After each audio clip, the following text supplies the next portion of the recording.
प्यारे विद्यार्थियों, साथियों, आज हम बात करेंगे स्विट्जरलैंड की कार्यपालिका की संयुक्त राज्य अमेरिका की कार्यपालिका से तुलना। क्या स्विट्जरलैंड की कार्यपालिका की संयुक्त राज्य अमेरिका की अध्यक्षात्मक कार्यपालिका से तुलना। मैंने जैसे यहाँ नोट किया अध्यक्षात्मक, क्योंकि संयुक्त राज्य अमेरिका में अध्यक्षात्मक शासन प्रणाली के प्रतिमान को अपनाया गया है। जबकि पिछला जो लेक्चर था हमारा वह किसके बारे में था? स्विट्जरलैंड की कार्यपालिका की ब्रिटिश कार्यपालिका से तुलना। अर्थात पिछले लेक्चर में हमने सिर्फ ब्रिटिश कार्यपालिका की बात की थी। इसका मतलब ये है कि स्विट्जरलैंड की कार्यपालिका की संसदात्मक कार्यपालिका से तुलना की थी हमने कल पिछले लेक्चर में। मतलब ब्रिटेन के अंतर्गत संसदात्मक शासन प्रणाली है। तो देखिएगा, स्विट्जरलैंड की राज्य व्यवस्था को, संविधान को ठीक से समझना हो तो डेफिनेटली स्विट्जरलैंड की कार्यपालिका की तुलना ब्रिटिश कार्यपालिका से और अमेरिका की कार्यपालिका से किया जाना अति आवश्यक है। जब तक इन दोनों ही देशों की कार्यपालिकाओं से आप तुलना नहीं करेंगे तब तक स्विट्जरलैंड की कार्यपालिका को ठीक से नहीं समझ सकेंगे। इसलिए मैंने अलग से इसके ऊपर 2 लेक्चर अपलोड किए हैं। इससे पहले वाला जो लेक्चर था किससे संबंधित है? स्विट्जरलैंड की कार्यपालिका की तुलना ब्रिटिश कार्यपालिका से की गई थी। अर्थात स्विट्जरलैंड की कार्यपालिका की तुलना ब्रिटिश संसदात्मक कार्यपालिका से की थी। और आज किससे करें? स्विट्जरलैंड की कार्यपालिका की तुलना संयुक्त राज्य अमेरिका की अध्यक्षात्मक कार्यपालिका से कर रहे हैं। तो ध्यान दीजिए स्टूडेंट्स, सर्वप्रथम प्रतिदिन जो हम एक लेक्चर अपलोड करते हैं उसकी जानकारी आपको हो सके, सूचना प्राप्त हो सके, इसके लिए हमारे YouTube चैनल को सब्सक्राइब अवश्य कीजिएगा। आशा करता हूँ आपने सब्सक्राइब कर दिया होगा। Thank you very much, thank you very much. यहाँ इन दोनों देशों की कार्यपालिकाओं का हम तुलनात्मक अध्ययन करें, इसके लिए मैंने यहाँ 2 पार्ट बनाए हैं, समानता और असमानता। और यहाँ आपके लिए एक डायग्राम बनाया है। इस डायग्राम के माध्यम से आप इन दोनों ही देशों की कार्यपालिकाओं का तुलनात्मक अध्ययन ठीक से कर सकते हैं। यस स्टूडेंट्स, स्विट्जरलैंड और अमेरिका इन दोनों ही देशों में लोकतांत्रिक शासन प्रणाली है। ये अलग बात है कि स्विट्जरलैंड में प्रत्यक्ष प्रजातंत्र के उपकरण भी मौजूद हैं। प्रत्यक्ष प्रजातंत्र घर कहा जाता है और संयुक्त राज्य अमेरिका में अप्रत्यक्ष प्रजातंत्र को अपनाया गया है। परंतु दोनों ही देश लोकतांत्रिक देश हैं। इसी के साथ में दोनों ही देशों के अंतर्गत संघात्मक शासन प्रणाली को अपनाया गया है, अर्थात फेडरल सिस्टम को अपनाया गया है। दोनों ही देशों में संविधान के द्वारा केंद्र और राज्यों के मध्य शक्तियों का बंटवारा किया गया है। दोनों ही देशों के मध्य केंद्र और राज्यों के बीच जो शक्तियों का बंटवारा किया गया है वह गणना और अवशेष के सिद्धांत के आधार पर किया गया है। अर्थात संघ की शक्तियों को, केंद्र की शक्तियों को गिना दिया गया है, बाकी जो बचा हुआ है वह राज्यों को दे दिया गया है। और दोनों ही देशों के जो प्रांत हैं, इकाइयां हैं, जैसा कि स्विट्जरलैंड में उनको कैंटन कहा जाता है, दोनों ही देशों के जो संघ की इकाई हैं, प्रांत हैं, राज्य हैं, उनके अपने अलग अलग संविधान हैं। ये कुछ महत्वपूर्ण बातें मैंने आपको बताई हैं। अब हम बात करेंगे दोनों देशों की कार्यपालिकाओं की तुलना। ध्यान दीजिएगा, स्विट्जरलैंड के अंतर्गत जो कार्यपालिका है उसे नए संविधान 1 जनवरी 2000 से जो लागू है उसके अंतर्गत इसको संघीय सरकार कहा जाता है। जबकि संयुक्त राज्य अमेरिका के अंतर्गत जो कार्यपालिका है, इस कार्यपालिका शक्ति का प्रयोग जो कार्यपालिका का वहाँ अध्यक्ष है अर्थात राष्ट्रपति, उसके द्वारा किया जाता है। मंत्रिमंडल एक सेवक के रूप में राष्ट्रपति के अधीन होता है। ये बात आपको ध्यान में रखनी है। तो प्यारे विद्यार्थियों, हम इन दोनों ही देशों की कार्यपालिकाओं की तुलना करें, समानता और असमानता की बात करें, उससे पहले ध्यान दीजिएगा भाई, संयुक्त राज्य अमेरिका में अध्यक्षात्मक शासन प्रणाली को अपनाया गया है। इसका क्या मतलब है पहले समझ लो, फिर ये बातें क्लियर हो जाएंगी। अध्यक्षात्मक प्रतिमान को अपनाया गया, इसका मतलब क्या है? मैंने यहाँ नोट किया कार्यपालिका व्यवस्थापिका, यहाँ नोट किया अमेरिका राष्ट्रपति। मतलब वहाँ पर वास्तविक रूप में कार्यपालिका की जो शक्ति मौजूद होती है वह कार्यपालिका का जो अध्यक्ष होता है राष्ट्रपति उसमें निहित होती है। इसलिए इसे, चूँकि ये जो कार्यपालिका होती है, जो मंत्रिमंडल होता है उसका अध्यक्ष होता है, इसलिए वास्तविक रूप में यही संपूर्ण शक्तियों का प्रयोग करता है। अतः इसे अध्यक्षात्मक शासन प्रणाली कहा जाता है। और अध्यक्षात्मक शासन प्रणाली में कार्यपालिका के केवल एक ही प्रधान होता है, वही नाममात्र का होता है, वही वास्तविक होता है। संस्थात्मक शासन प्रणाली की तरह कार्यपालिका विभक्त नहीं होती है, मतलब यहाँ पर दो प्रधान नहीं होंगे। जैसे भारत में संस्थात्मक शासन प्रणाली है तो कार्यपालिका विभक्त है, एक नाममात्र का प्रधान है, दूसरा वास्तविक है। नाममात्र का प्रधान भारत में राष्ट्रपति है, वास्तविक कौन है? नाममात्र का राष्ट्रपति है, वास्तविक कौन है? प्रधानमंत्री है। जबकि हम ब्रिटेन की बात करें तो नाममात्र का कौन है? राजा है, और वास्तविक कौन है? प्रधानमंत्री है। एक को राज्याध्यक्ष कहते हैं, दूसरों को शासनाध्यक्ष कहते हैं। राज्याध्यक्ष जैसे भारत में कौन है? राष्ट्रपति है। शासनाध्यक्ष भारत में कौन है? प्रधानमंत्री है। मैं थोड़ा सा फास्टली बोल गया, कोई नहीं, ध्यान दें। संयुक्त राज्य अमेरिका का राष्ट्रपति, यहाँ मैंने लिखा है 2 सदन। स्विस संघीय सरकार 2 सदन। इसका मतलब ये दोनों ही देशों के अंतर्गत द्विसदनात्मक व्यवस्थापिका के सिद्धांत को अपनाया गया है। अब चूंकि दोनों देशों की कार्यपालिका की तुलना करनी हो तो सबसे पहले ध्यान देंगे कि कार्यपालिका और व्यवस्थापिका के आपसी संबंध कैसे हैं। इसके बाद में सारे बिंदु क्लियर हो जाएंगे। तो सबसे पहले लेते हैं हम संयुक्त राज्य अमेरिका की बात करते हैं। संयुक्त राज्य अमेरिका में अध्यक्षात्मक शासन प्रणाली को अपनाया गया है, अर्थात अध्यक्षात्मक शासन प्रणाली में कार्यपालिका और व्यवस्थापिका में कोई घनिष्ठ संबंध नहीं होता है। इन दोनों में कोई घनिष्ठ संबंध नहीं होता है। यहाँ कार्यपालिका व्यवस्थापिका में से नहीं निकलती है। यहाँ कार्यपालिका व्यवस्थापिका के प्रति उत्तरदायी नहीं होती है। यहाँ पर व्यवस्थापिका कार्यपालिका के विरुद्ध अविश्वास प्रस्ताव नहीं ला सकता है। यहाँ पर कार्यपालिका और व्यवस्थापिका दोनों का ही कार्यकाल निश्चित होता है। अर्थात संयुक्त राज्य अमेरिका में वास्तविक रूप में कार्यपालिका और व्यवस्थापिका में कोई घनिष्ठ संबंध नहीं है। अब बात आती है स्विट्जरलैंड की, जिसे कि यहाँ जो कार्यपालिका है संघीय सरकार कहा जा रहा है। नए संविधान में संघीय सरकार कहा गया है, जबकि 1848 के संविधान में, मैंने पिछले लेक्चर में आपको बताया था, इसे संघीय परिषद कहा गया है। तो स्विट्जरलैंड के अंतर्गत वास्तविक रूप में सदन 2 ही हैं भाई। जो व्यवस्थापिका है द्विसदनीय है, 2 सदनों के नाम क्या है? प्रतिनिधि सदन और सीनेट। और अमेरिका में 2 सदनों के नाम क्या है? प्रतिनिधि सदन और सीनेट। तो स्विट्जरलैंड की स्थिति क्या है? स्विट्जरलैंड के अंतर्गत वास्तव में संसदात्मक शासन प्रणाली और अध्यक्षात्मक शासन प्रणाली, इन दोनों के बीच का मार्ग अपनाया गया है। कैसे अपनाया गया है? स्विट्जरलैंड में संसदात्मक शासन प्रणाली से उत्तरदायित्व के सिद्धांत को ले लिया गया और अध्यक्षात्मक शासन प्रणाली से स्थायित्व के सिद्धांत को लिया गया। क्या मतलब है कि स्विट्जरलैंड की जो संघीय सरकार था, जो कार्यपालिका है, वह व्यवस्थापिका के प्रति उत्तरदायी होगी, परंतु व्यवस्थापिका कार्यपालिका के विरुद्ध अर्थात संघीय सरकार के विरुद्ध अविश्वास प्रस्ताव नहीं ला सकती है। इसलिए संघीय सरकार का जो 4 वर्ष का कार्यकाल है वह निश्चित है। अतः आप कह सकते हैं कि स्विट्जरलैंड के अंतर्गत संसदात्मक शासन प्रणाली और अध्यक्षात्मक शासन प्रणाली के बीच का मार्ग अपनाया गया है। आप यूँ भी कह सकते हैं कि स्विट्जरलैंड के अंतर्गत संसदात्मक शासन प्रणाली और अध्यक्षात्मक शासन प्रणाली के गुणों को ले लिया गया और अवगुणों को छोड़ दिया गया है। तो ये बात सबसे पहले आपको ध्यान में रखनी है। इसके बाद में हम बिंदु के माध्यम से एक एक बात स्पष्ट करेंगे कि भी स्विट्जरलैंड की कार्यपालिका और अमेरिका की कार्यपालिका, इन दोनों में क्या समानता है और इन दोनों में क्या असमानता है। तो सबसे पहले यहाँ समानता की बात करते हैं। पहली जो समानता आती है वह है दोनों स्थायी कार्यपालिका। इसका क्या मतलब है कि वास्तविक रूप में स्विट्जरलैंड और अमेरिका के अंतर्गत जो कार्यपालिकाएं हैं वो दोनों ही क्या है? स्थायी है। मैंने लिखा दोनों स्थायी कार्यपालिका, मतलब स्विट्जरलैंड और अमेरिका की जो कार्यपालिका वो स्थायी है। क्यों है स्थायी? क्योंकि यहाँ संयुक्त राज्य अमेरिका के अंतर्गत भी कार्यपालिका और व्यवस्थापिका, कार्यपालिका और व्यवस्थापिका ये दोनों एक दूसरे से घनिष्ठ रूप में संबंधित नहीं है। अतः यहाँ पर अमेरिका में जो व्यवस्थापिका है वह कार्यपालिका के विरुद्ध, अर्थात व्यवस्थापिका, वहाँ अमेरिका में कांग्रेस को व्यवस्थापिका कहा जाता है, तो वहाँ पर व्यवस्थापिका कार्यपालिका के विरुद्ध अविश्वास प्रस्ताव ला करके इसे पद छोड़ने के लिए बाध्य नहीं कर सकती है, पद से नहीं हटा सकती है, तो इसका कार्यकाल स्थायी हो गया।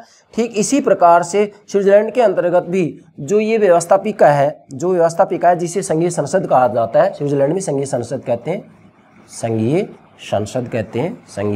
संघीय संसद, जबकि अमेरिका में व्यवस्थापिका क्या कहते हैं? कांग्रेस कहते हैं। तो स्विट्जरलैंड के अंतर्गत भी जो संघीय संसद है अर्थात व्यवस्थापिका व कार्यपालिका के विरुद्ध अविश्वास प्रस्ताव नहीं ला सकते। इसलिए वास्तविक रूप में दोनों ही देशों की जो कार्यपालिका है वो स्थायी है। ठीक है। दूसरी समानता, दोनों मूलतः प्रशासनिक संस्थाएं, अर्थात वास्तविक रूप में अमेरिका और स्विट्जरलैंड के अंतर्गत जो कार्यपालिकाएं हैं जैसे कि अमेरिका में विशेषकर इसका जो अध्यक्ष होता है राष्ट्रपति, वही सर्वेसर्वा होता है, और स्विट्जरलैंड में संघीय सरकार होगी।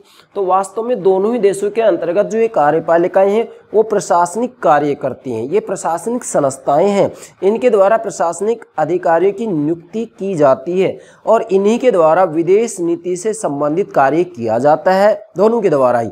इसलिए ये दोनों ही मूलतः प्रशासनिक संस्थाएं, तो दोनों में समानता होगी। तीसरी समानता क्या है? दोनों की शक्तियां सीमित हैं। अब ध्यान देंगे, दोनों ही देशों की जो कार्यपालिका हैं उनकी शक्तियां सीमित हैं। शक्तियां सीमित किस लिए हैं? ध्यान देंगे, यहाँ वास्तविक रूप में स्विट्जरलैंड की बात आती है तो यहाँ जो संघीय सरकार है इसकी शक्तियां सीमित इसलिए हैं कि ये ठीक है विधेयक तो प्रस्तुत कर सकती है, कहाँ? संघीय संसद में, व्यवस्थापिका में, लेकिन ये कोई जरूरी नहीं है कि सभी कानूनों का प्रारूप संघीय सरकार ही प्रस्तुत करे। नहीं, संघीय संसद भी अपनी मर्जी से कोई भी कानून बना सकती है। और इसी प्रकार से संयुक्त राज्य अमेरिका की बात आती है तो यहाँ पर भी जो कार्यपालिका अर्थात राष्ट्रपति है उसकी शक्तियाँ सीमित है। क्यों है सीमित? क्योंकि वास्तविक रूप में संयुक्त राज्य अमेरिका का राष्ट्रपति यदि अन्य देशों से संधियाँ करता है तो वो संधियाँ तब तक मान्य नहीं होंगी जब तक कि सीनेट अपनी सहमति नहीं दे देता है। इसलिए संयुक्त राज्य अमेरिका में भी कार्यपालिका की शक्तियाँ सीमित है और स्विट्जरलैंड में भी सीमित है। आप इतना ध्यान रखेंगे कि दोनों ही देशों के अंतर्गत जो कार्यपालिका है उनकी शक्तियाँ क्या है? सीमित है। और इसका दूसरा जो कारण है स्विट्जरलैंड का, मैं और बता रहा हूँ कि स्विट्जरलैंड और संयुक्त राज्य अमेरिका को भी ले सकते हैं हम कि इन दोनों ही देशों के अंतर्गत वास्तविक रूप में जो कार्यपालिका हैं उनकी शक्तियाँ इसलिए भी सीमित हैं। क्यों? क्योंकि वास्तविक रूप में यहाँ जो संविधान है वह लिखित है और वह कठोर है, इसलिए संविधान के विरुद्ध किसी भी रूप में कार्यपालिकाएं कोई भी फैसला नहीं ले सकती हैं, कोई भी निर्णय नहीं ले सकती हैं। इसलिए दोनों देशों की शक्तियाँ क्या है? सीमित है। मतलब दोनों ही देशों की जो कार्यपालिका है उनकी शक्तियाँ क्या है? सीमित है। चौथा है व्यवस्थापिका व कार्यपालिका के संबंध में समानता। आप ध्यान देंगे, व्यवस्थापिका व कार्य मतलब कार्यपालिका, व्यवस्थापिका व कार्यपालिका के संबंधों में समानता। अर्थात जो चौथा बिंदु आ रहा है वो ये है कि भाई जो ये कार्यपालिका और व्यवस्थापिका है इन दोनों के संबंधों में यहाँ कुछ समानता भी है। क्या समानता है? इसके लिए मैंने यहाँ 4 बिंदु बनाए। पहला है व्यवस्थापिका के सदस्य नहीं होते। इसका मतलब क्या है कि दोनों ही देशों के अंतर्गत जो कार्यपालिका होती है, जैसे स्विट्जरलैंड के अंतर्गत संघीय सरकार है और संयुक्त राज्य अमेरिका में राष्ट्रपति और उसका मंत्रिमंडल है, तो ये दोनों ही देशों की जो कार्यपालिका के सदस्य होते हैं ना वो व्यवस्थापिका के सदस्य नहीं होते हैं। ध्यान दीजिएगा भाई, राष्ट्रपति जनता के द्वारा चुना जा रहा है, ठीक है, निर्वाचक मंडल के द्वारा इसका चुनाव किया जाएगा। मैंने यहाँ राष्ट्रपति के निर्वाचन के ऊपर अलग से वीडियो अपलोड कर दिया, आप वहाँ देखिएगा। परंतु यहाँ जो ये अमेरिका का राष्ट्रपति और जो मंत्रिमंडल है वो व्यवस्थापिका में से नहीं आ रहा है, कांग्रेस के सदस्य नहीं है। ठीक इसी प्रकार से स्विट्जरलैंड के अंतर्गत भी जो संघीय सरकार है अर्थात जो कार्यपालिका है वह वास्तविक रूप में संघीय संसद के सदस्य नहीं है। संघीय संसद इनको निर्वाचित तो करती है परंतु ये इनके सदस्य नहीं है। इनकी कार्यवाहियों में बैठकर भाग तो लेते हैं लेकिन ये इसके सदस्य नहीं है। इसलिए आप नोट करेंगे कि व्यवस्थापिका के सदस्य नहीं है। मतलब दोनों ही देशों की कार्यपालिका के जो सदस्य हैं वो व्यवस्थापिका के सदस्य नहीं होते हैं, ध्यान दें। दूसरा है दोनों व्यवस्थापिका का नेतृत्व नहीं प्रभावित करती है। क्या मतलब हुआ भाई? दोनों ही देशों की जो कार्यपालिका है वो व्यवस्थापिका का नेतृत्व नहीं करती है। जैसे अमेरिका के अंतर्गत जो राष्ट्रपति है वो कांग्रेस का नेतृत्व बिल्कुल भी नहीं करता है। वास्तविक रूप में कांग्रेस को कैसे क्या कानून बनाने हैं स्वयं कांग्रेस तय करेगी, मतलब व्यवस्थापिका का नाम कांग्रेस है वहाँ। हाँ, ये बात अलग है, मैंने यहाँ कहा ना प्रभावित तो करते हैं। प्रभावित कैसे करेंगे कि अमेरिका का राष्ट्रपति है वह समय समय पर कांग्रेस को संदेश देगा कि भाई आज राष्ट्र इस प्रकार के कानून बनवाना चाह रहा है, आज राष्ट्र के सामने ये समस्याएं हैं, तो राष्ट्रपति कांग्रेस को संदेश तो दे सकता है। अब उन संदेशों को मानना ना मानना ये व्यवस्थापिका के ऊपर निर्भर करता है। इसलिए राष्ट्रपति प्रभावित तो कर सकता है व्यवस्थापिका को, परंतु व्यवस्थापिका का नेतृत्व नहीं करता है राष्ट्रपति। ठीक इसी प्रकार से स्विट्जरलैंड के अंतर्गत भी संघीय सरकार विधेयकों को प्रस्तुत कर सकती है संघीय संसद में, वहाँ की व्यवस्थापिका का नाम संघीय संसद है, प्रस्तुत कर सकती है। परंतु ये कोई ज़रूरी नहीं है कि ये हमेशा ही प्रस्तुत करे। संघीय संसद जब चाहे तब अपनी मर्जी से कोई भी कानून बना सकता है। इसके लिए संघीय सरकार की अनुमति की कोई आवश्यकता नहीं होती। इसलिए विधि निर्माण के क्षेत्र में दोनों ही देशों के अंतर्गत जो दोनों देशों की कार्यपालिकाएं हैं वो व्यवस्थापिका का नेतृत्व नहीं करती हैं, प्रभावित जरूर करती हैं। अब यहाँ पर भी स्विट्जरलैंड में भी संघीय सरकार इसको जो है प्रभावित कर सकती है। किसको? संघीय संसद को प्रभावित कर सकती है। क्यों? क्योंकि वास्तविक रूप में इनसे प्रश्न पूछे जाएंगे, प्रश्नों का इनको जवाब देना पड़ेगा। तो डेफिनेटली ये कहा जा सकता है कि भाई इसको प्रभावित तो कर सकते हैं लेकिन नेतृत्व नहीं करते हैं। इसके बाद तीसरा है, दोनों का कार्यकाल स्वतंत्र में अप्रभावित। दोनों का अर्थात संयुक्त राज्य अमेरिका का जो राष्ट्रपति है उसका कार्यकाल स्वतंत्र है। इसके विरुद्ध किसी भी रूप में वहाँ की व्यवस्थापिका अर्थात कांग्रेस के द्वारा अविश्वास प्रस्ताव नहीं लाया जा सकता है।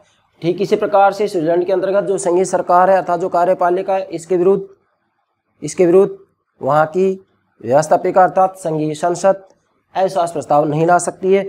इसलिए दोनों का कार्यकाल स्वतंत्र एवं अप्रभावित है। अप्रभावित इसलिए कि वास्तविक रूप में ये दोनों ही एक दूसरे को अर्थात दोनों ही देशों में कार्यपालिका और व्यवस्थापिका एक दूसरे को समय से पहले विघटित नहीं कर सकते, भंग नहीं कर सकते, पद से नहीं हटा सकते। इसलिए ये दोनों ही वास्तविक रूप में क्या है, एक दूसरे से स्वतंत्र और अप्रभावित है। मैंने क्या लिखा है? दोनों का कार्यकाल स्वतंत्र में अप्रभावित है, ये समानता होगी। और चौथा है, दोनों व्यवस्थापिकाओं के नियंत्रण में कार्य करते। ध्यान देंगे, दोनों व्यवस्थापिकाओं के नियंत्रण में कार्य करते हैं, ये भी समानता है। अर्थात वास्तविक रूप में दोनों देशों की जो कार्यपालिकाएं हैं ये भी सत्य है कि व्यवस्थापिकाओं के नियंत्रण में कार्य करती हैं। कैसे? संयुक्त राज्य अमेरिका के अंतर्गत जो राष्ट्रपति होता है वह वहाँ की जो व्यवस्थापिका है जिसको कि कांग्रेस कहते हैं, कांग्रेस के नियंत्रण में कार्य करता है। क्यों करता है? क्योंकि वास्तविक रूप में राष्ट्रपति के द्वारा विदेशों से दूसरे देशों के साथ कोई भी संधि की जाती है तो सीनेट का समर्थन अति आवश्यक होता है। इसी के साथ में यदि यहाँ पर राष्ट्रपति जब मंत्रिमंडल का गठन करता है तो मंत्रिमंडल के अंतर्गत किन किन सदस्यों को लिया जाएगा, तो यहाँ पर सीनेट से सहमति लेना अति आवश्यक होता है। इसलिए सीनेट मतलब वहाँ की जो कांग्रेस है जिसे कि व्यवस्थापिका कह रहे हैं हम, भाई वहाँ की व्यवस्थापिका को कांग्रेस कह रहे हैं। कांग्रेस दो सदन ही है, प्रतिनिधि सदन और सीनेट। तो सीनेट दूसरा सदन है जो कि दुनिया का सबसे शक्तिशाली द्वितीय सदन है। तो इसकी अनुमति के बिना ये मंत्रिमंडल गठन नहीं कर सकता है। इसलिए संयुक्त राज्य अमेरिका में व्यवस्थापिका राष्ट्रपति को नियंत्रित करती है, मतलब कार्यपालिका को। भाई ये कार्यपालिका का अध्यक्ष ही तो है राष्ट्रपति। इसी के साथ में जब हम स्विट्जरलैंड की बात करते हैं तो स्विट्जरलैंड के अंतर्गत भी वास्तविक रूप में जो संघीय सरकार है इसको वहाँ की जो व्यवस्थापिका है स्विट्जरलैंड की जिसे कि संघीय संसद कहते हैं, संघीय संसद कहते हैं, इसके द्वारा इसके ऊपर नियंत्रण रखा जाता है संघीय सरकार के ऊपर, मतलब कार्यपालिका पर। कैसे नियंत्रण रखा जा सकता है कि भाई ये वास्तविक रूप में इनसे प्रश्न पूछ सकते हैं और प्रश्नों का इन्हें जवाब देना पड़ता है। ये बात अलग है कि अविश्वास प्रस्ताव नहीं लाया जा सकता, लेकिन इनसे प्रश्न तो पूछा ही जाता है, उन प्रश्नों का इन्हें जवाब देना पड़ता है। इसलिए स्विट्जरलैंड में भी व्यवस्थापिका कार्यपालिका के ऊपर नियंत्रण रखती है। तो ये हो गए यहाँ दोनों ही देशों की कार्यपालिकाओं में कुछ समानताएं। मैंने आपके लिए यहाँ 4 बिंदु तैयार किए हैं और चौथे बिंदु में 4 बिंदु अलग से तैयार किए हैं। आप इन बिंदुओं के आधार पर दोनों देशों की कार्यपालिकाओं में क्या समानताएं इसको आसानी से समझ सकते हैं। इसके बाद में इसका दूसरा पार्ट लेते हैं कि दोनों ही देशों की जो कार्यपालिकाएं हैं उनमें क्या असमानताएं। मैं पुनः आपको बताना चाह रहा हूँ यहाँ कि वास्तविक रूप में स्विट्जरलैंड के अंतर्गत जो कार्यपालिका है, कार्यपालिका का जो संगठन किया गया है वह वास्तविक रूप में संसदात्मक शासन प्रणाली और अध्यक्षात्मक शासन प्रणाली के बीच का मार्ग अपनाया गया है। अर्थात संसदात्मक शासन प्रणाली से उत्तरदायित्व के सिद्धांत को लिया गया है और अध्यक्षात्मक शासन प्रणाली से उत्तरदायित्व के सिद्धांत को लिया गया है। मैं बार बार समझा रहा हूँ ये बात समझ जाएगा, फिर सारे बिंदु क्लियर हैं। अब उत्तरदायित्व का सिद्धांत का मतलब क्या है कि भाई स्विट्जरलैंड के अंतर्गत वास्तविक रूप में जो संघीय सरकार है व्यवस्थापिका के प्रति अर्थात संघीय संसद के प्रति क्या होती है, उत्तरदायित्व होती है, लेकिन व्यवस्थापिका अर्थात संघीय संसद इसके विरुद्ध अविश्वास प्रस्ताव नहीं ला सकती है। उत्तरदायी है और अविश्वास प्रस्ताव लाकर इन्हें पद छोड़ने के लिए बाध्य नहीं कर सकती है। इसका मतलब इसका कार्यकाल स्थायी है, इसलिए स्थायित्व का सिद्धांत होगा। और संघीय सरकार व्यवस्थापिका के प्रति मतलब संघीय संसद के प्रति उत्तरदायी है, क्या है ये? उत्तरदायी है, इसलिए उत्तरदायित्व का सिद्धांत हो गया स्विट्जरलैंड के अंतर्गत। अब उत्तरदायित्व का सिद्धांत किसका होता है? संस्थात्मक शासन प्रणाली का होता है। क्यों? क्योंकि वहां पर कार्यपालिका व्यवस्थापिका के प्रति उत्तरदायी होती है, जैसा कि भारत में भी, ब्रिटेन में भी है, भारत में भी और ब्रिटेन में भी है। और स्थायित्व का मतलब क्या है? ये अध्यक्षात्मक शासन प्रणाली से लिया गया। अध्यक्षात्मक शासन प्रणाली में क्या होता है कि वहां पर वास्तविक रूप में जो व्यवस्थापिका होती है वह कार्यपालिका के विरुद्ध अविश्वास प्रस्ताव नहीं ला सकती है, मतलब दोनों ही एक दूसरे से घनिष्ठ रूप में संबंधित नहीं होती हैं। तो अध्यक्षात्मक शासन प्रणाली में भी कार्यपालिका का कार्यकाल क्या होता है? स्थायी होता है। इसलिए स्थायित्व का सिद्धांत अध्यक्षात्मक शासन प्रणाली से लिया है और उत्तरदायित्व का सिद्धांत संस्थात्मक शासन प्रणाली से लिया है। और स्विट्जरलैंड के अंतर्गत इन दोनों को ही अपनाया गया है, मतलब स्विट्जरलैंड के अंतर्गत जो कार्यपालिका है उसके अंतर्गत संसदात्मक प्रतिमान और अध्यक्षात्मक प्रतिमान के बीच का मार्ग अपनाया गया है। दोनों ही प्रतिमानों के गुणों को लिया गया है, दोनों ही शासन प्रणाली के गुणों को लिया गया है और अवगुणों को छोड़ दिया गया है। ठीक है। अब यहाँ आप कहेंगे सर ये गुण अवगुण क्या होंगे? अरे भाई देखिएगा, स्विट्जरलैंड के अंतर्गत संघीय सरकार व्यवस्थापिका संघीय संसद की प्रति उत्तरदायी होगी, संघीय सरकार संघीय संसद के प्रति उत्तरदायी होगी, लेकिन इसी के साथ में यहाँ व्यवस्थापिका संघीय सरकार के विरुद्ध अविश्वास प्रस्ताव नहीं ला सकती है। अब उत्तरदायी तो है लेकिन इसको पद से नहीं हटाया जा सकता, पद से नहीं हटाया जा सकता। अब अध्यक्षात्मक शासन प्रणाली और संस्थात्मक शासन प्रणाली दोनों में कमियां हैं। कमियां क्या हैं कि भाई संस्थात्मक शासन प्रणाली में तो क्या होता है कि कार्यपालिका व्यवस्थापिका के प्रति उत्तरदायी होती है, परंतु जब चाहे तब कार्यपालिका के विरुद्ध अविश्वास प्रस्ताव लाया जा सकता है, तो उसका कार्यकाल अनिश्चित हो जाएगा, तो दोष हो गया। और अध्यक्षात्मक शासन प्रणाली में क्या होता है कि संघीय सरकार व्यवस्थापिका के प्रति उत्तरदायी तो होगी, संघीय संसद के प्रति उत्तरदायी तो होगी, लेकिन भाई इसको समय से पहले पद से नहीं हटाया जा सकता, अर्थात इसके विरुद्ध अविश्वास प्रस्ताव नहीं लाया जा सकता। उत्तरदायी भी है और पद से भी नहीं हटाया जा सकता है। दोनों ही शासन प्रणाली के गुणों को ले लिया गया और अवगुणों को छोड़ दिया गया। अब बात करते हैं असमानता की। पहली असमानता है निर्वाचन के तरीके में अंतर। दोनों ही देशों की जो कार्यपालिकाएं हैं, अमेरिका का राष्ट्रपति उसका मंत्रिमंडल, और स्विट्जरलैंड में जो संघीय सरकार है, संघीय सरकार जिसके सदस्यों की संख्या निश्चित है 7 है, सदस्यों की संख्या निश्चित है 7 है। इसका जो अध्यक्ष होता है वो राष्ट्रपति होता है, उपाध्यक्ष होता है वो उपराष्ट्रपति होता है, जिनका कि कार्यकाल 1 वर्ष होता है, जबकि संघीय सरकार कार्यकाल 4 वर्ष होता है। राष्ट्रपति का कार्यकाल भी 4 वर्ष होता है, ये आपको ध्यान में रखना है।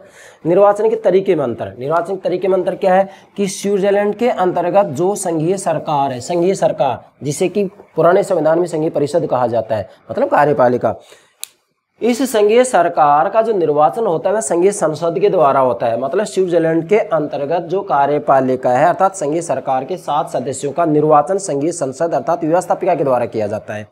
क्लियर। और संयुक्त राज्य अमेरिका के अंतर्गत जो ये राष्ट्रपति होता है और इसका जो मंत्रिमंडल होता है, इसके बारे में समझे। राष्ट्रपति का चुनाव जनता के द्वारा किया जाता है। पहले जनता निर्वाचक मंडल का चुनाव करती है, फिर निर्वाचक मंडल के द्वारा राष्ट्रपति को चुना जाता है। तो जनता के द्वारा चुना जाता है। और इसके बाद में जब राष्ट्रपति के द्वारा, यहाँ मैं का मतलब है मंत्रिमंडल, जब राष्ट्रपति के द्वारा मंत्रिमंडल का गठन किया जाता है तो उसके अंतर्गत सीनेट की सहमति आवश्यक होती है, सीनेट की सहमति आवश्यक होती है। इसलिए दोनों ही देशों के अंतर्गत जो कार्यपालिका है उनके निर्वाचन के तरीके में अंतर है। दूसरा है पद ग्रहण करने की अवधि में अंतर। ध्यान देंगे अब पद ग्रहण करने की अवधि में अंतर। इसका मतलब क्या है भाई, संयुक्त राज्य अमेरिका के अंतर्गत जो राष्ट्रपति होता है,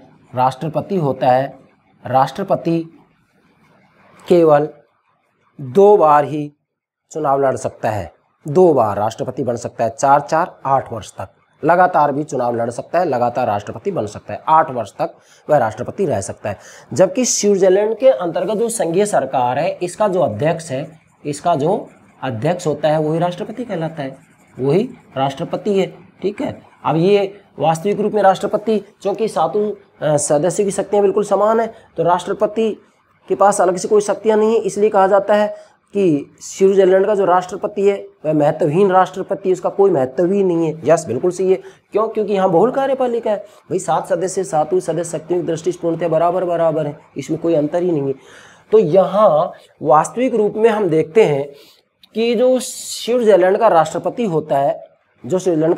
होता है, इसका जो कार्यकाल है इसके बारे में क्या कहेंगे देखिएगा। इसके बारे में हम ये कहेंगे कि ये लगातार 2 बार राष्ट्रपति नहीं बन सकता है, लगातार 2 बार नहीं बन सकता है, बाकी जितना चाहे उतनी बार बन सकता है। मतलब मैं क्या कह रहा हूं कि 2 बार लगातार राष्ट्रपति नहीं बन सकता है, बाकी गैप दे करके जितना चाहे उतनी बार ये राष्ट्रपति बन सकता है। जबकि अमेरिका में लगातार 2 बार राष्ट्रपति बन सकता है, 2 से अधिक नहीं बन सकता। इसलिए पद ग्रहण करने की अवधि में भी दोनों देशों में अंतर है। और तीसरा है कार्यपालिका की प्रकृति में अंतर। अब ध्यान देंगे, कार्यपालिका की प्रकृति में भी अंतर है दोनों देशों के अंतर्गत। इसके लिए मैंने यहाँ 4 बिंदु बनाए। पहला है नामात्र वास्तविक। इसका क्या मतलब है, इधर आइएगा। स्विट्जरलैंड के अंतर्गत जो संघीय सरकार है, स्विट्जरलैंड के अंतर्गत जो संघीय सरकार है, इसका जो अध्यक्ष होता है, जिसे कि राष्ट्रपति कहा जाता है, वो नाम मात्र का है। नाम मात्र का है। मैंने पहले भी कह दिया कि महत्वहीन राष्ट्रपति है ये। आपसे पूछा जाए दुनिया में, पूरी दुनिया में महत्वहीन राष्ट्रपति किस देश में पाया जाता है, स्विट्जरलैंड में पाया जाता है। तो ये महत्वहीन राष्ट्रपति है, बिल्कुल नाम मात्र का, इसके पास कोई शक्तियाँ नहीं है। क्यों? क्योंकि कोई भी निर्णय लिया जाएगा यहाँ संघीय सरकार में, कार्यपालिका में, जिसे कि बहुल कार्यपालिका कहते हैं, तो 7 सदस्यों की सहमति अति आवश्यक है। इसलिए यहाँ अर्थात स्विट्जरलैंड में जो संघीय सरकार अर्थात कार्यपालिका का जो अध्यक्ष होता है, जिसे राष्ट्रपति कहा जाता है, वह नाम मात्र का होता है। जबकि संयुक्त राज्य अमेरिका के अंतर्गत जो कार्यपालिका का अध्यक्ष है, जिसे राष्ट्रपति कहते हैं, ये राष्ट्रपति वास्तविक है, वास्तविक है, यही शक्तियों का खुलकर प्रयोग करता है, यही वास्तविक रूप में शक्तियों का प्रयोग करता है। और यहाँ एक बात और बताऊंगा भाई, जहाँ अध्यक्षात्मक शासन प्रणाली होती है वहाँ कार्यपालिका विभक्त नहीं होती है। जैसे कि भारत के अंतर्गत कार्यपालिका विभक्त है। क्यों? क्योंकि यहाँ संस्थात्मक शासन प्रणाली है। विभक्त कैसे कि यहाँ 2 प्रधान है, नाममात्र का प्रधान और वास्तविक प्रधान। भारत में नाममात्र का प्रधान कौन है? राष्ट्रपति है। वास्तविक कौन है? प्रधानमंत्री है। ठीक है। जबकि अध्यक्षात्मक शासन प्रणाली में कार्यपालिका विभक्त नहीं होती, एक ही प्रधान होता है। जैसा कि संयुक्त राज्य अमेरिका में राष्ट्रपति का ही पद है, प्रधानमंत्री का पद नहीं है। ये आपको ध्यान में रखना है। ठीक है। तो अमेरिका के अंतर्गत क्या है? ये वास्तविक है। दूसरा है मंत्रिमंडल का स्वामी नहीं है और स्वामी होता है। इसका मतलब क्या है कि स्विट्जरलैंड के अंतर्गत जो संघीय सरकार का अध्यक्ष अर्थात राष्ट्रपति होता है, वह मंत्रिमंडल का स्वामी नहीं है। ये मंत्रिमंडल का स्वामी नहीं है क्योंकि 7 सदस्य बिल्कुल बराबर है, शक्ति में कोई अंतर ही नहीं है। इसलिए स्विट्जरलैंड के अंतर्गत मंत्रिमंडल का ये स्वामी नहीं होता है। कौन? वहाँ का जो राष्ट्रपति है। जबकि संयुक्त राज्य अमेरिका के अंतर्गत जो राष्ट्रपति होता है वह मंत्रिमंडल का स्वामी होता है। मंत्रिमंडल तो एक सेवक के तुल्य है। वहाँ मंत्रिमंडल का कोई रोल ही नहीं है। वहाँ तो पूर्ण रूप में राष्ट्रपति के द्वारा नेतृत्व किया जाता है। इसलिए आप नोट करेंगे स्विट्जरलैंड के अंतर्गत राष्ट्रपति मंत्रिमंडल का स्वामी नहीं होता है। मैंने यहाँ लिखा स्विस, पूरा सेंटेंस लिख सकते हैं आप। यहाँ लिखेंगे संयुक्त राज्य अमेरिका में राष्ट्रपति मंत्रिमंडल का स्वामी होता है। मैंने लिखा है स्वामी होता है, अमेरिका शॉर्ट में लिखा है। ठीक है। दूसरा, मंत्रिमंडल के सदस्य अनेक राजनीतिक दलों से, और फिर लिखा है एक ही दल से। ये मैंने लिखा है अमेरिका। ठीक है। इसका क्या मतलब है देखिएगा, स्विट्जरलैंड के अंतर्गत जो ये संघीय सरकार है, इसे जब संघीय संसद के द्वारा निर्वाचित किया जाता है तो डेफिनेटली यहाँ मंत्रिमंडल के अंतर्गत सभी दलों के सदस्यों को लिया जाता है। मुख्यतः वहाँ 6 या 7 राजनीतिक दल है मुख्य, बाकी तो 14-15 है, मुख्य 6-7 है। तो सभी से मंत्रिमंडल के अंतर्गत सदस्य लिए जाते हैं। इसलिए मैंने लिखा है मंत्रिमंडल के सदस्य अनेक राजनीतिक दलों से। आप लिखेंगे यहाँ स्विट्जरलैंड के अंतर्गत मंत्रिमंडल में जो सदस्य लिए जाते हैं वो अनेक दलों से लिए जाते हैं, अनेक राजनीतिक दलों से लिए जाते हैं। मतलब मंत्रिमंडल के जो सदस्य होते हैं वो अनेकों राजनीतिक दलों से लिए जाते हैं। 7 सदस्य होते हैं, 7 के 7 सदस्य चाहे तो 7 दलों से ले सकते हैं।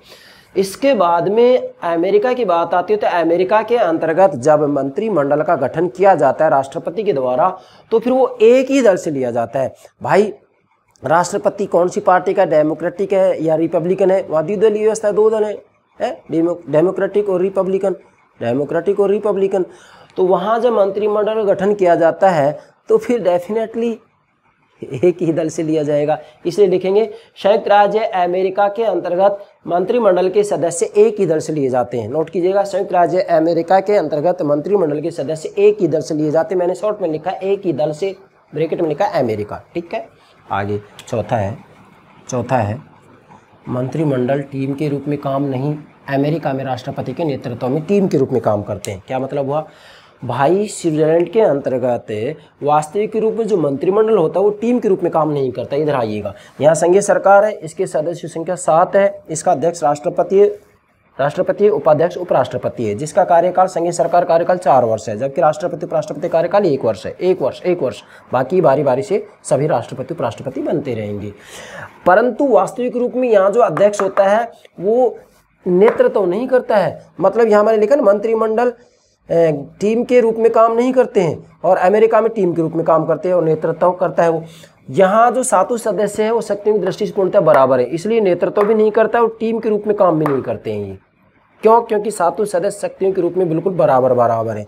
इसलिए आप देखेंगे मंत्रिमंडल टीम के रूप में काम नहीं करता है, मंत्रिमंडल टीम के रूप में काम नहीं करता है। क्यों? क्योंकि यहाँ पर जो राष्ट्रपति होता है स्विट्जरलैंड में, वो महत्वहीन राष्ट्रपति है। जो अध्यक्ष होता है उसे राष्ट्रपति कहते हैं, महत्वहीन है, उसका कोई महत्व ही नहीं है। 7 सदस्यों की शक्तियाँ पूर्णतः बराबर है, इसलिए स्विट्जरलैंड में मंत्रिमंडल टीम के रूप में काम नहीं करती है।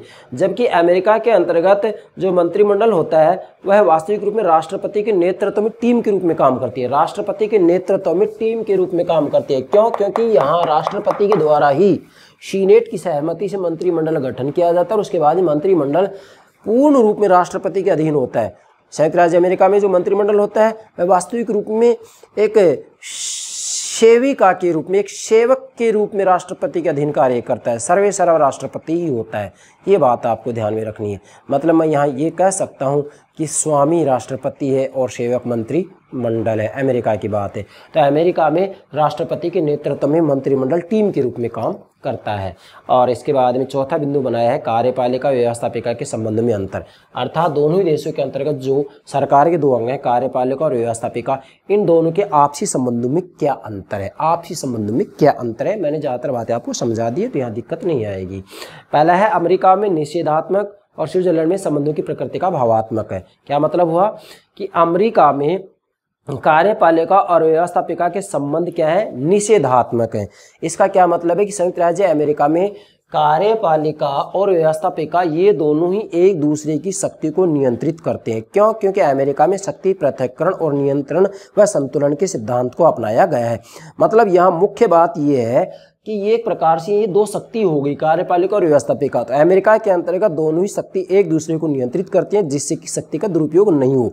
इसलिए यहाँ वास्तविक रूप में इन दोनों का जो संबंध है वो क्या है, निषेधात्मक है। मतलब एक दूसरे की शक्ति को ये क्या करती हैं, नियंत्रित करती हैं, जिससे कि शक्ति का दुरुपयोग नहीं हो। अमेरिका की बात बोल रहा हूँ मैं, तो इसलिए इसको क्या कहते हैं, निषेधात्मक संबंध है। मतलब ये दोनों एक दूसरे को नियंत्रित करते हैं, जिससे कि शक्ति का दुरुपयोग ना हो पाए। जबकि स्विट्जरलैंड में क्या है, संबंधों की प्रकृति भावात्मक है। मतलब स्विट्जरलैंड के अंतर्गत ये दोनों एक दूसरे को नियंत्रित नहीं करती हैं, बल्कि स्विट्जरलैंड के अंतर्गत जो संघीय सरकार है और संघीय संसद है, अर्थात ये व्यवस्थापिका होगी, कार्यपालिका होगी, ये दोनों ही इस बात को लेकर के चलते हैं कि भाई आपस में मधुर संबंध होने चाहिए और मधुर संबंधों के आधार पर राज्य व्यवस्था का संचालन किया जाना चाहिए। इसलिए इनकी जो प्रकृति है वो भावात्मक है। ये मधुर संबंधों की बात करते हैं, ये एक दूसरे को नियंत्रित करने की बात नहीं करते हैं। जबकि अमेरिका में व्यवस्थापिका और कार्यपालिका एक दूसरे को नियंत्रित करने की बात करते हैं। इसलिए एक की जो प्रकृति है वो निषेधात्मक है, जब दूसरे की क्या है, भावात्मक है। दूसरा है कार्यपालिका के सदस्य अमेरिकी कांग्रेस में भाग नहीं लेते हैं, जबकि स्विट्जरलैंड में भाग लेते हैं। बहुत महत्वपूर्ण बात है, कार्यपालिका के जो सदस्य होते हैं अमेरिका के कांग्रेस में भाग नहीं लेते हैं। इधर आइएगा, ये संयुक्त राज्य अमेरिका की कार्यपालिका होगी, राष्ट्रपति और उसका मंत्रिमंडल, राष्ट्रपति और उसका मंत्रिमंडल कार्यपालिका हो गया। अब ये क्या है कि वास्तविक रूप में ये कांग्रेस में अर्थात व्यवस्थापिका में कभी भाग नहीं लेते। क्यों? क्योंकि अमेरिका में व्यवस्थापिका और कार्यपालिका एक दूसरे से बिल्कुल पृथक है, घनिष्ठ रूप में संबंधित नहीं है।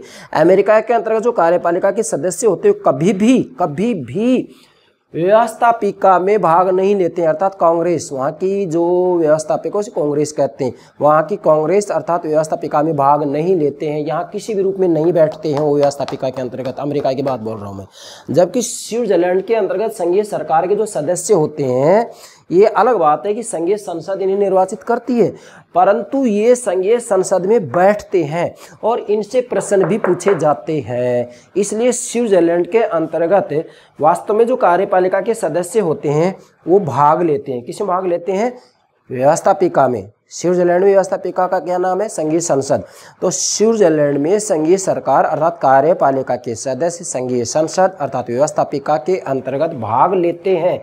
इसलिए मैंने लिखा है कार्यपालिका के सदस्य अमेरिकी कांग्रेस में भाग नहीं लेते हैं, जबकि स्विट्जरलैंड में कार्यपालिका के सदस्य व्यवस्थापिका में भाग लेते हैं। बहुत महत्वपूर्ण अंतर है, नोट कीजिएगा। आपसे एग्जाम में किसी भी रूप में प्रश्न पूछा जा सकता है, गलती नहीं होनी चाहिए। और इसके बाद हम तीसरा बिंदु बनाया मैंने उत्तरदायी संबंधी अंतर। क्या मतलब? बहुत महत्वपूर्ण बात। अब इसमें वैसे मुझे विश्वास है आप बता सकते हैं कि कौन किसके प्रति उत्तरदायी है कि नहीं है। अमेरिका की बात आती है तो संयुक्त राज्य अमेरिका में अध्यक्षात्मक शासन प्रणाली है, और अध्यक्षात्मक शासन प्रणाली में कार्यपालिका और व्यवस्थापिका एक दूसरे से किसी भी रूप में घनिष्ठ रूप में संबंधित नहीं होती हैं, और ना ही कार्यपालिका व्यवस्थापिका के प्रति उत्तरदायी होता है, और ना ही व्यवस्थापिका कार्यपालिका के विरुद्ध अविश्वास प्रस्ताव ला सकती है। तो इसका मतलब ये होगा कि संयुक्त राज्य अमेरिका में जो कार्यपालिका होती है वह व्यवस्थापिका के प्रति उत्तरदायी नहीं होती है। यस। और संस्थात्मक शासन प्रणाली की बात आए तो जैसे भारत और ब्रिटेन की, डेफिनेटली कार्यपालिका व्यवस्थापिका के प्रति उत्तरदायी होगी। अब हम तो बात करेंगे स्विट्जरलैंड की। तो स्विट्जरलैंड के अंतर्गत मैंने आपको बता दिया है कि उत्तरदायित्व और स्थायित्व के सिद्धांत का समन्वय किया गया है।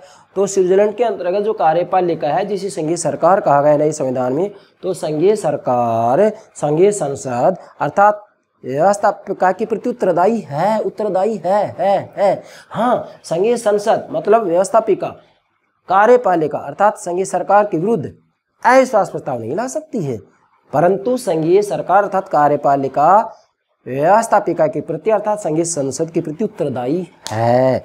इसलिए संयुक्त राज्य अमेरिका में कार्यपालिका व्यवस्थापिका के प्रति उत्तरदायी नहीं है, जबकि स्विट्जरलैंड में कार्यपालिका व्यवस्थापिका के प्रति उत्तरदायी है। ये हो गया उत्तरदायी संबंधी अंतर। उत्तरदायित्व भी कह सकते हैं इसको, उत्तरदायी संबंधी अंतर। तो ये चौथे बिंदु में मैंने आपके लिए 3 बिंदु तैयार किए हैं। इन तीनों बिंदुओं के माध्यम से आप इन दोनों ही देशों की जो ये सरकार के 2 अंग हैं कार्यपालिका और व्यवस्थापिका, जिन्हीं की 2 शक्तियाँ भी कह सकते हैं, इन दोनों का जो आपसी संबंध है उसमें क्या अंतर है, आप इन 3 बिंदुओं के आधार पर ठीक से समझ सकते हैं। इससे बाहर किसी भी रूप में आपसे कोई एग्जाम में प्रश्न नहीं पूछा जाएगा। ये हो गया मेरे प्राण से प्यारे विद्यार्थियों दोनों देशों की कार्यपालिकाओं की तुलना, जिसमें 2 बातें ली हैं, समानता और असमानता। इसके बाद में लास्ट में हमने कुछ वाक्यांश लिखे हैं महत्वपूर्ण विद्वानों के स्विट्जरलैंड की कार्यपालिका के संदर्भ में। मैंने यहाँ लिखा स्विस मतलब स्विट्जरलैंड की कार्यपालिका के संदर्भ में CF स्ट्रॉन्ग क्या कह रहे हैं और मुनरो क्या कह रहे हैं। पुनः बोल रहा हूँ, मैं किसकी बात कर रहा हूँ? स्विट्जरलैंड की कार्यपालिका अर्थात संघीय सरकार के बारे में, बहुल कार्यपालिका के बारे में। स्विट्जरलैंड में बहुल कार्यपालिका है भाई, संघीय सरकार के 7 सदस्य, 7वीं सदस्य शक्ति की दृष्टि से पूर्णतः समान है।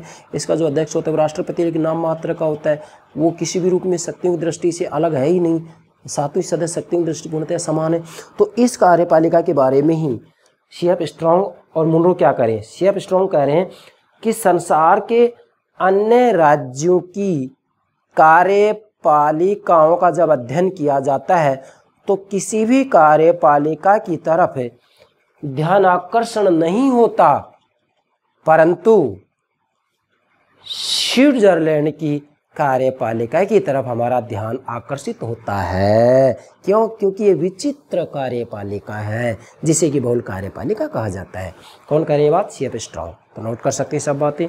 इसके बाद में मुनरो क्या कह रहे हैं? मुनरो कह रहे हैं कि स्विट्जरलैंड की कार्यपालिका, मैंने लिखा मतलब कार्यपालिका, स्विट्जरलैंड की कार्यपालिका संसदीय तथा असंसदीय प्रणाली के गुणों से युक्त व अवगुणों से मुक्त है। बहुत महत्वपूर्ण बात है, गुणों से युक्त और अवगुणों से मुक्त है। क्यों? क्योंकि यहाँ उत्तरदायित्व और स्थायित्व के सिद्धांतों को अपनाया गया है।